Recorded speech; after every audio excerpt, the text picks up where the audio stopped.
South ఇండియాలోనే అతి తక్కువ ధరలకే నాణ్యమైన రత్నాలని అందించే ఏకైక సంస్థ 6JVR.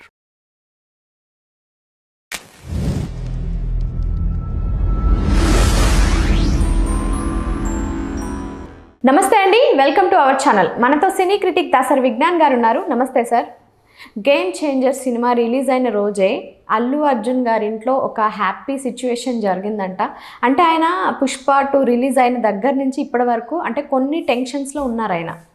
ఇప్పుడంటూ ఆయనకి రిలీఫ్ వచ్చింది అని చెప్పేసి ఆయన ఏదో ట్వీట్ చేశాడంటే ఏంటి ఆ ట్వీట్? పర్సనల్గా చెప్పాలి అంటే అల్లు అర్జున్కి రిలీఫ్ అయితే ఇప్పట్లో రాదు, వస్తుంది. అఫ్కోర్స్ 100% రిలీఫ్ రావాల్సిన అవసరం ఉంది. 20% ప్లస్ 20% 30% వచ్చింది. ఓకే, ఇంకొక 70% పెండింగ్ ఉంది. ఆ రిలీఫ్ కూడా వస్తుంది, ఈ సంవత్సరంలోనే వస్తుంది, అతి త్వరలోనే వస్తుంది. పెద్ద విషయం ఏం కాదు.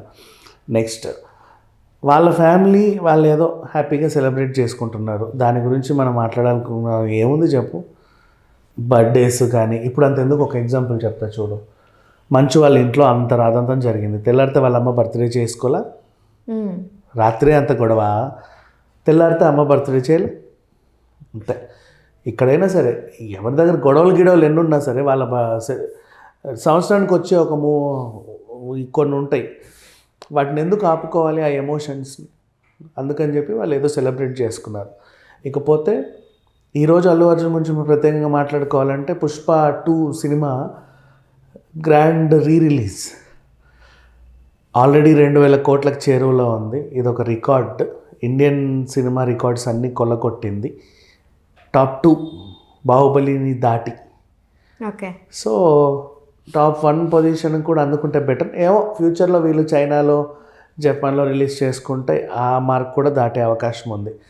అండ్ ఎప్పుడు 100% రిలీఫ్ వస్తుందో చెప్పనా నేను కూడా. పుష్ప 1 కదా 69th ఫిలింఫేర్ అవార్డు వచ్చింది. పుష్ప 2కి కూడా 71 or 72, మరి ఏ అవార్డో నాకు తెలియదు. క్యాలిక్యులేషన్ ప్రకారం వాళ్ళు ఆ ఇయర్ ఏ క్యాలిక్యులేట్ చేస్తారు. 2024 ఇయర్కి ఫిలింఫేర్ అవార్డు మళ్ళీ బన్నీకే. ఇది ఒక రికార్డ్. ఒకే హీరోకి ఒకే లాంగ్వేజ్లో వరుస పెట్టి 2 సార్లు అదే సినిమాకి నేషనల్ అవార్డు రావడం అనేది ఆయన సెలబ్రేట్ చేసుకోబోయే నెక్స్ట్ మూమెంట్. అండ్ దీన్ని ఆస్కార్ బరిలో కూడా తీసుకెళ్ళవచ్చు. ఎందుకంటే నటన విషయంలో తన మొత్తం A to Z blood and sweat పెట్టి మరి చేశాడు. ఖచ్చితంగా దీనికి ఎన్ని అవార్డులు ఇచ్చినా ఎన్ని రివార్డులు ఇచ్చినా తక్కువే. ఈ సెలబ్రేషన్స్ అన్నీ కూడా త్వరలో వాళ్ళు చేసుకుంటారు. ప్రజెంట్ అయితే పాపం ఈ సంధ్యా ఘటన వల్ల వాళ్ళు కూడా చాలా ఫీల్ అవుతున్నారు.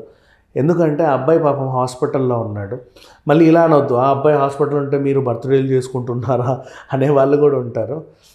అదేం లేదు, వాళ్ళు అబ్బాయిని ఎప్పటికప్పుడు టేక్ కేర్ చేసుకుంటూనే ఉన్నాడు. శ్రీతేజ్ కూడా త్వరలోనే కోలుకోవాలని మనస్ఫూర్తిగా ఆశిస్తుంది.